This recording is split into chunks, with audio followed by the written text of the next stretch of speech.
Saya dari dulu pengen jadi Yahudi. Ya Allah, jadi dia pengen jadi Yahudi katanya ya. Astagfirullah. Pengen saya jadi Nasrani. Karena bagus kan sebetulnya. Cuman karena kita belajar kulitnya saja, yang diajarkan kebencian pada orang, belum tuntas belajarnya, sudah kebenciannya di sini. Kalau sudah ada kebencian, apapun yang dilakukan orang, salah semua. Lalu kita merasa diri paling benar, paling hebat. Justru itu orang yang tidak bisa ditolong.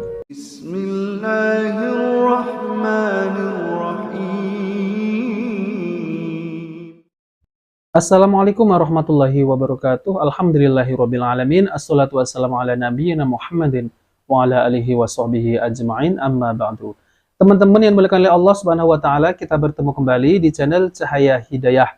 Jadi di video kali ini saya akan menampilkan yaitu perkataan dari Syaiful Karim ini yang menyesatkan.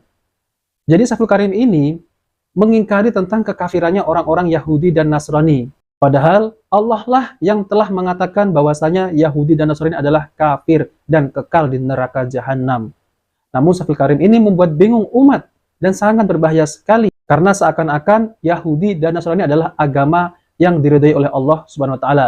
Padahal agama yang telah diridhai oleh Allah Subhanahu wa taala adalah agama Islam. Allah berfirman di dalam Al-Qur'an, A'udzubillahi minasyaitonirrajim. Innad dina 'indallahil Islam. Sesungguhnya agama di sisi Allah ialah Islam. Jadi agama yang telah diridhai oleh Allah Subhanahu wa taala adalah agama Islam.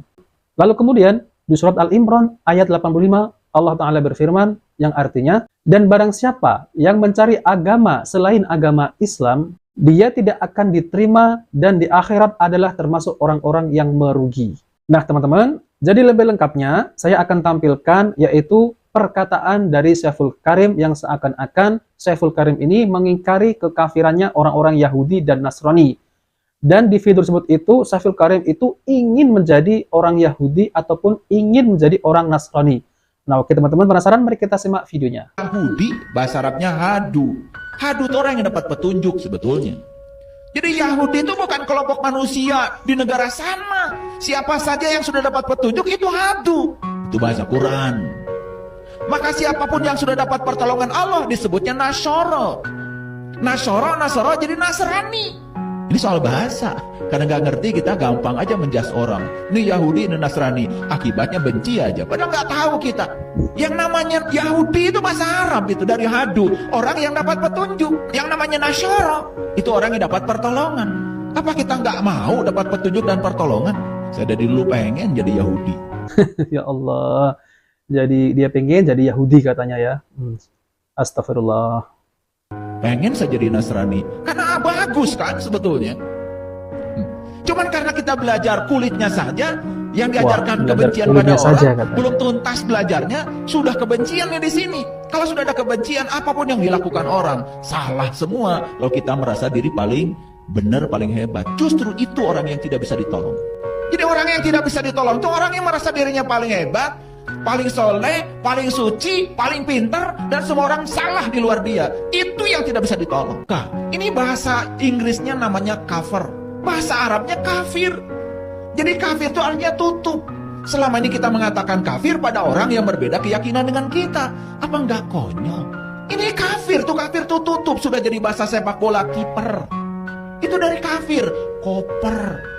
Nah, tutupnya harus dibuka. Orang yang tertutup pikirannya itu bukan orang biasa. Biasanya orang yang menganggap dirinya sudah serba bisa. Ini yang susah ditolong. Makanya saya tidak bisa menolong orang-orang yang tidak bisa ditolong. Orang yang merasa dirinya tahu, padahal dia itu tidak tahu. Cuman dia tidak tahu bahwa dia tidak tahu.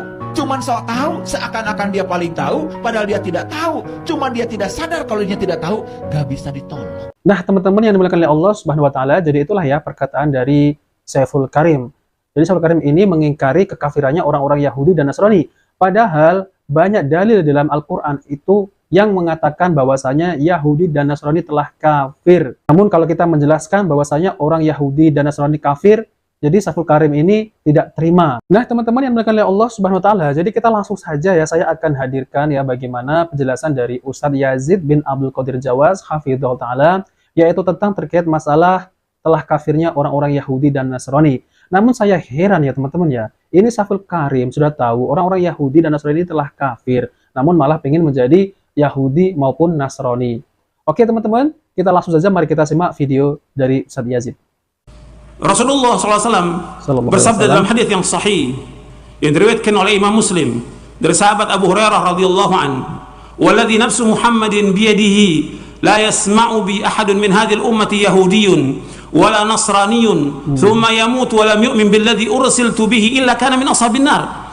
Demi Allah yang diri Muhammad di tangannya, tidaklah mendengar aku diutus siapa saja, apakah dia Yahudi atau dia Nasrani, kemudian dia tidak beriman dengan apa yang aku bawa, maka dia pasti menjadi penghuni neraka. Pasti. Artinya Nabi sudah menyatakan siapa aja yang mendengar diutusnya Nabi Muhammad sallallahu alaihi wasallam, apakah dia Yahudi atau Nasrani atau agama apa aja, dia dengar, dia tahu diutus Nabi Muhammad SAW, tapi dia tidak masuk agama Islam, dia tidak masuk ke dalam agama Islam, maka dia pasti menjadi penghuni neraka. Itu nas. Dalil. Lebih jelas lagi Allah sebutkan dalam Al-Quran dalam surah Al-Bayyinah surah 98 ayat 6. Allah berfirman, innal ladzina kafaru min ahlil kitabi wal musyrikina fi nari jahannam khalidina fiha ulaika hum syarrul bariyah. Sesungguhnya orang-orang kafir dari ahlul kitab. Ahlul kitab siapa? Yahudi ahlul kitab dan Nasrani. Yahudi dan Nasrani. Sesungguhnya orang-orang kafir dari ahlul kitab dan orang-orang musyrik tempat tinggalnya di mana? Neraka jahanam. Mereka kekal di dalamnya selama-lamanya dan mereka sejelek-jelek makhluk di muka bumi ini. Ini nas, dalil-dalil yang wajib kita yakini. Ini Al-Quran, ini sunnah, ini wahyu. Kita pegang terus bahwa Islam satu-satunya agama yang hak, selain Islam nggak akan diterima oleh Allah Subhanahu wa Ta'ala. Ketika orang-orang itu tidak masuk Islam dan mereka mati dalam keadaan kafir, tempat tinggal mereka di neraka dan mereka nyesal nanti di hari kiamat. Penyesalannya, mereka ingin keluar dari neraka. Mereka ingin tebus dengan sepenuh bumi emas. Allah sebutkan dalam surah Ali Imran di ayat 91, innal ladzina kafaru wa matu wa hum kuffarun fala yuqbala min ahadihim mil'ul ardi dhahaba wa la yuftara bih ulaika lahum adzabun alim wa ma lahum min nasirin. Sesungguhnya orang-orang kafir dan mereka mati dalam keadaan kafir, maka mereka ingin menebus, karena mereka tempatnya neraka, tempat mereka tinggal di neraka. Mereka ingin menebus dengan apa? Dengan sepenuh bumi emas. Tapi Allah nggak akan terima. Bagi mereka azab yang pedih dan mereka tidak dapat penolong. Perhatikan dalam surah Ali Imran di ayat 91. Allah juga sebutkan dalam surah Al-Maidah di ayat 36 ayat 37. Jadi ini perhatikan bahwa Islam satu-satunya agama yang hak, selain Islam nggak akan diterima oleh Allah SWT. Kita bersyukur kita termasuk orang Islam. Keluarga kita Islam, itu jaga. Nanti menjaganya gimana? Ya dengan kita belajar Al-Quran wa sunnah ala fahmi salaf. Gak boleh berhenti kita belajar. Dan insya Allah nanti saya akan sampaikan apa aja yang perlu kita lakukan dan jalankan dalam kehidupan kita sehari-hari. Syukron, jazakallahu khairan Ustaz Yazid bin Abdul Qadir Jawas, hafizahullah ta'ala. Nah oke teman-teman, jadi itulah ya penjelasan dari Ustaz Yazid bin Abdul Qadir Jawas, hafizahullah ta'ala, yaitu tentang terkait masalah telah kafir Yahudi dan Nasrani dan mereka kekal di dalam neraka jahanam. Jadi teman-teman, ceramahnya Syekhul Karim ini seakan-akan Syekhul Karim ini membela orang-orang Yahudi dan Nasrani. Padahal sudah jelas ayatnya. Ya, orang-orang yang semacam ini itu kalau mengingkari tentang kekafiran orang-orang Yahudi dan Nasrani, ini sangat berbahaya sekali. Sama halnya Syekhul Karim ini tidak meyakini tentang firman Allah Subhanahu wa taala. Nah, jadi ceramah Syekhul Karim ini itu lebih diminati oleh orang-orang Kristen, ya. Seakan-akan ceramah Syekhul Karim ini benar, padahal Syekhul Karim ini telah menyimpang dari ajaran Al-Quran dan Sunnah Nabi SAW. Memang kalau kita lihat secara bahasanya itu diringkas seperti indah. Jadi kalau orang-orang mendengar itu terpukau. Namun ingat pada hakikatnya apa yang diucapkan oleh Syekhul Karim ini tidaklah berlandaskan dengan dalil-dalil Al-Quran maupun dalil Sunnah Nabi SAW. Yang ia ucapkan adalah cuma omongan-omongan seperti pendongeng. Nah teman-teman, jadi kita sebagai kaum muslimin, kita harus berhati-hati ketika kita mendengarkan seorang penceramah. Kalau seorang penceramah itu membawakan dalil dari Al-Quran maupun Sunnah Nabi SAW, menjelaskan tentang hukum-hukum, menjelaskan tentang kekafirannya orang-orang Yahudi dan Nasrani, itu dengan dalil, maka kita harus tunduk dan yakin kepada dalil tersebut. Karena kita sebagai kaum muslimin harus beriman dengan Al-Quran. Ya, Al-Quran kita imani. Kalau kita mengingkari tentang kekafiran orang-orang Yahudi dan Nasrani, maka ingat ya, itu bisa menjadi kufur kita, karena kita tidak beriman kepada Al-Quran. Nah oke teman-teman, itu saja yang bisa saya sampaikan ya. Dan tadi penjelasan dari Ustadz Yazid ini sangatlah jelas, sangatlah gamblang. Jadi ini ada nasihat dari saya teman-teman ya. Kita harus berhati-hati ketika mengikuti ataupun mendengarkan ceramah-ceramah dari orang yang tidak berpegang kepada Al-Quran dan Sunnah Nabi SAW. Karena ini adalah berbahaya, itu bisa membawa kita ke dalam jurang neraka jahanam. Oke teman-teman, jika video ini bermanfaat, jangan lupa like dan subscribe di channel Cahaya Hidayah. Wabillahi taufiq wal hidayah. Wassalamualaikum warahmatullahi wabarakatuh.